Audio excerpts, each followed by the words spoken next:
Bonjour à tous et bienvenue dans Contact. Aujourd'hui, je vous emmène à la rencontre de Nicolas. Passionné par la nature depuis toujours, il a décidé de faire de sa passion son métier. Il est donc devenu garde forestier et aujourd'hui, il compte bien briser les idées préconçues que l'on peut avoir sur sa profession.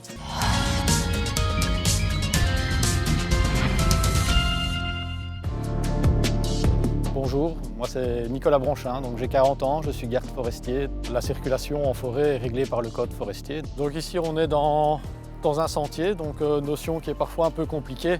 Ici, dans le cas présent, on peut se dire que l'axe de la voie, c'est ceci, donc inférieur à 1 mètre. Le chemin, quant à lui, est de largeur supérieure à 1 mètre. La route est, elle, aménagée pour la circulation des véhicules motorisés. On a aussi 3 grandes catégories d'usagers. Donc, les piétons, eux, peuvent circuler sur les sentiers, les chemins et les routes. Les cyclistes, les cavaliers, qui sont limités aux chemins et aux routes. Donc, sur les routes forestières, donc à condition qu'il n'y ait pas d'interdiction, les engins motorisés sont autorisés à y circuler. Et voilà, ici, on va entrer en forêt. Sur une route ouverte à la circulation, la chose importante à laquelle il faut être attentif, c'est tout d'abord la signalisation, voir s'il y a des restrictions, s'il y a des dangers qui sont annoncés.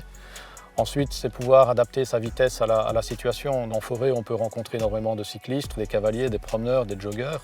Et ensuite, c'est être attentif à la faune sauvage qui peut traverser à tout moment. En termes de mobilité, un des principaux problèmes, c'est cette définition, notamment entre les chemins et les sentiers. Un autre gros souci, ce sont les engins motorisés. On a régulièrement que ce soit des motos ou des quads qui viennent en forêt et donc tentent de forcer nos dispositifs d'interpellation et parfois n'hésitent pas à carrément nous percuter, ce qui m'est d'ailleurs déjà arrivé. Voilà, on a typiquement ce qui était un sentier pirate. On a dû indiquer le fait que cette voie n'existe pas et donc il est interdit d'y circuler. Troisième problème majeur, c'est la problématique des chiens en liberté. On se retrouve parfois avec des chiens qui sont en train de courir derrière des chevreuils, voire pire, qui viennent à les tuer. Donc il est important d'avoir son chien tenu en laisse une fois qu'on est en forêt. J'ai profité d'une petite balade en forêt pour aller à la rencontre de Nicolas. Salut Nicolas! Bonjour Fanny! Je voulais un peu savoir comment les gens perçoivent le métier de garde forestier. Il y a certaines personnes qui ignorent complètement quelle est notre fonction et quelles sont nos prérogatives. Et donc quand on les interpelle, eux s'imaginent, nous notre quotidien c'est on est des hommes en vert qui nous baladons en forêt, qui écoutons les oiseaux chanter, qui regardons les arbres pousser.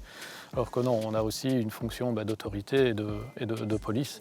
Et cette fonction souvent est méconnue, comme les gens sont parfois surpris et s'étonnent de nous voir armés aussi.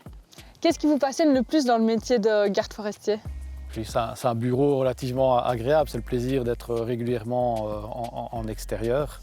Maintenant, voilà, quelles que soient les conditions climatiques, donc on ne choisit pas toujours. Et savoir un peu ce sentiment de liberté.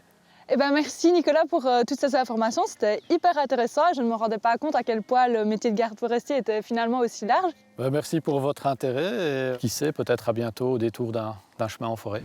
Pour assurer une meilleure cohabitation entre les différents usagers et acteurs des domaines forestiers, Nicolas voulait nous transmettre un dernier conseil. Respecter le milieu dans lequel on se trouve, respecter la forêt.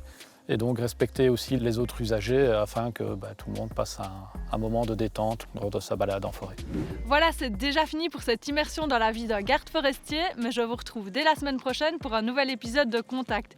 D'ici là, je vous donne rendez-vous sur nos réseaux sociaux, sur la page Facebook RTBF Mobile Info. Je vous dis à très bientôt et d'ici là, bonne route!